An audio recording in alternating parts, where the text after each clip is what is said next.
Okay, guys, where we left off, we were talking about the pulmonary and the systemic circuits, and we talked about arteries versus veins.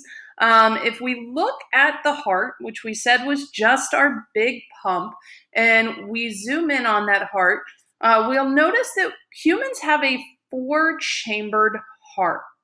So we see, if we wanted to count those, we have 1, 2, 3, 4 chambers to that heart. These top two chambers, notice that this chamber is actually receiving blood from the lungs. This chamber is receiving blood from the systemic unit, from the rest of the body.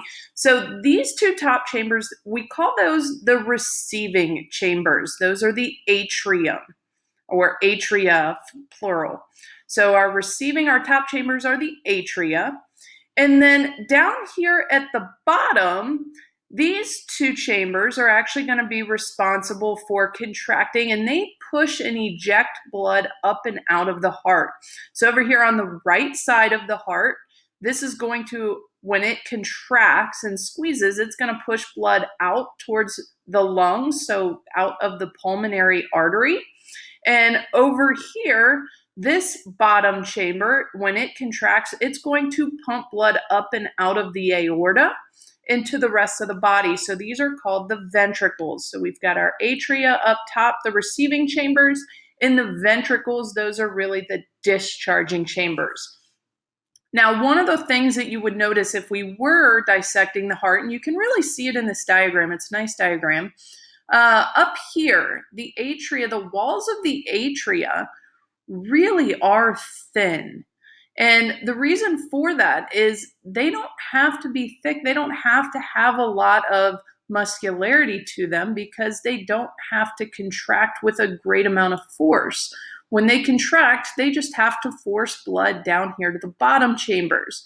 Whereas if you're looking at these two ventricles, when they contract, they've got to get a little bit more force behind that contraction because that blood has to be forced either to the entire body, so great amount of force, or to the lungs. So remember in the last video we said really over here on that left side, this wall is a little bit thicker, whereas over here where it's just pumping to the lungs, it's a little bit thinner. But overall, the ventricles have a thicker wall than the atria do.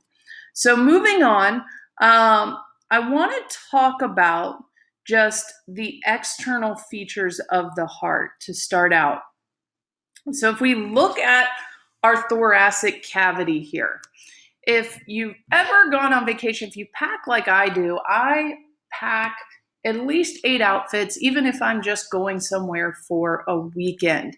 And my suitcase, I have to pack with a great amount of strategy. Usually end up having to sit on it and remove a few things and try again. But if you think about it, that's really what your thoracic cavity is. There's not empty space. It is jam-packed. It's tight in there. There's a lot of stuff going on.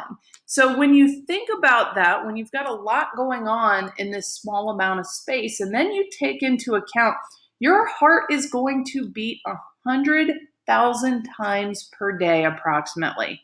That's crazy. And then on top of that, think about how many days it's got to continue to work. That heart muscle is not going to wear down. It can't wear down. So when you've got this beating, moving heart that's jammed packed into this cavity, one of the important things to keep that going is we've got to reduce the amount of friction. So when that heart expands and contracts, we don't want there to be friction where the heart is rubbing against your lungs. Really, we don't want a fire going on inside our thoracic cavity. So what we have here, we've got a lining around the heart. We call it the pericardium, and we've talked about these linings before in chapter 1. So that was a long time ago. Lots happened between now and then. So let's kind of discuss that one more time. So if you look at the heart, here's this sac around the heart, and it's easier to actually visualize when you think about if you were to stick your fist in a water balloon. And what you're going to see is there's a part of that water balloon that's actually touching your fist over there. And that's going to be the visceral pericardium. So again, remember, pericardium refers to the heart, the covering around the heart. Visceral means that it's directly in contact with the heart. Whereas if we go out here, this is going to be our parietal pericardium out here. And that's going to be further more more superficial. And then in between there, we're going to have serous fluid, and that's going to reduce the friction. So as that heart expands and contracts, and think you'd have your lungs on both sides, you've really got this layer in between that's going to reduce that friction so that when that heart is moving 100,000 times per day, we're not producing heat. The next thing we want to talk about when we're looking here at the external part of the heart, you have two kind of defining areas, and this is kind of a good picture, but I wish we had a picture of our hearts that we were going to dissect.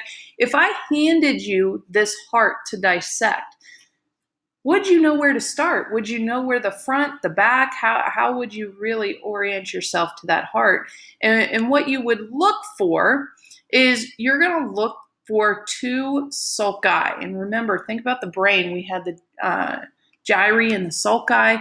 The sulci were the grooves. So we're going to talk about these two grooves in the heart that are going to help you identify and orient the heart when you're looking at it. So right here you have the coronary sulcus, and that's going to separate the atria from the ventricles. So the top chambers, the receiving chambers, from the bottom chambers. And then the second one you're going to have to find is going to be the interventricular sulcus. And interventricular, so in between the ventricles, that's going to separate the right side of the heart from the left side of the heart. So had we been doing this dissection in this chapter, or when we get to it, those are going to be kind of the first things we look for when we are trying to figure out where the different chambers are, where the front, anterior, and where the posterior sides of the heart are. Because really, when you look at this heart, it doesn't have these nice blue and red colorations to them. And up here at the top, where all our main blood vessels are leaving the heart, they just look like a whole bunch of holes. So it's really important that we can find that coronary sulcus separating the atria from the ventricle, and the interventricular sulcus separating the right and left side of the heart. Another thing that we want to keep in mind when we are looking at the heart, we actually call the base of the heart, it is up at the top. So, the top of the heart is called the base of the heart. And then the bottom down here where it comes to a point, we call this the apex. Now, last thing I really want to touch on here. You've probably heard that the heart is on the left side of the body. Well, there's kind of some truth to that and kind of not. Where that comes from, the heart actually sits, the base of it sits in the center of the body. But what you'll notice is the apex, so the point of the heart, it actually points towards your left hip. So if we were to draw a line down this heart, yes, a majority of the mass of your heart sits on that left side of your body over the right side. But to say that the overall heart sits on the left side of the body is a little confusing. So know that the base, it does sit at the top. It's just that the apex is pointed towards your left hip.